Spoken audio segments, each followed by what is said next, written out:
கத்தோலிக்க திருச்சபையின்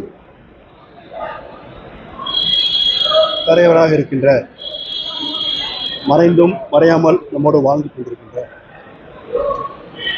266வது போப் அவர்கள் அகால மரணத்தை கண்டு மாண்புமிகு தமிழக முதல்வர் அவர்கள் தமிழக அரசின் சார்பாக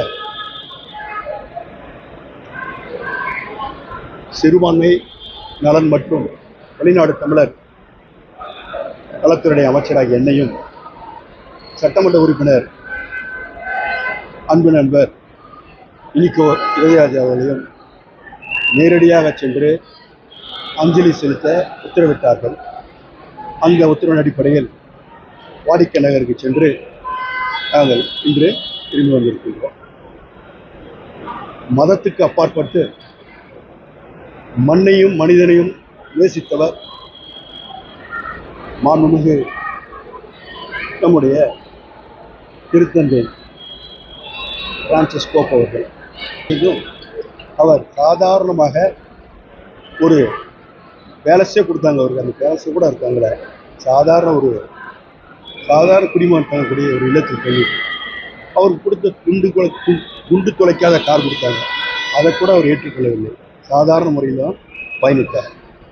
முழுக்க முழுக்க தென் அமெரிக்காவில் முதலாக தேர்ந்தெடுக்கப்பட்ட போப் என்று பெயர் பெற்றவர்.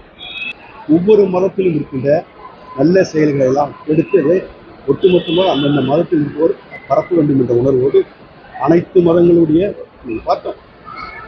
அந்த இறப்பு செய்தி இரங்கல் சொல்ல வந்தவங்க மதத்திற்கு அப்பாற்பட்டு உலகத்தில் இருக்கின்ற அனைத்து மதத்தை சார்ந்தவர்களும் கூட அங்கே வந்திருந்தாங்க. நம்ம இந்தியாவில் இருக்கக்கூடிய நம்முடைய சீக்கியர்கள், அதோட புத்தபிட்சுகள், இஸ்லாமியர்கள், இந்து மக்கள், ஆக இப்படி பலதரப்பட்ட மக்கள் வந்து அவருக்கு இரங்கல் செய்து சொன்ன காட்சியை நான் பார்த்தேன். அந்த அளவுக்கு நம்முடைய போக்குவரத்து நம்மிடமிருந்து மறைந்திருக்கின்றார்கள். அவருக்காக அஞ்சலி செலுத்திவிட்டு மாண்புமிகு தமிழக முதல்வர் அவர்கள் எங்களை அனுப்பியிருந்தார்கள். ஆக அங்கே இருக்கக்கூடிய பேராயர்கள்லாம் பார்த்தீங்கன்னா மிகவும் மகிழ்ச்சி அடைஞ்சாங்க.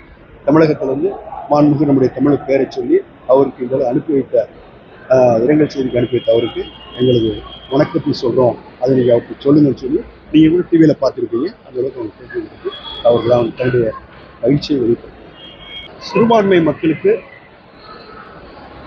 மாண்புமிகு தமிழக முதல்வர் அவர்கள் எந்த அளவுக்கு நேசக்கரம் நீட்டுகிறார் என்பதற்கு இது மிகப்பெரிய முன்மாதிரி. முடக்குவாதம், மூலம் உள்ளிட்ட நோய்களுக்கு சிறப்பு சிகிச்சை பெற ஸ்ரீவித்யா சித்தா மற்றும் வர்மா மருத்துவமனை, அரியலூர்.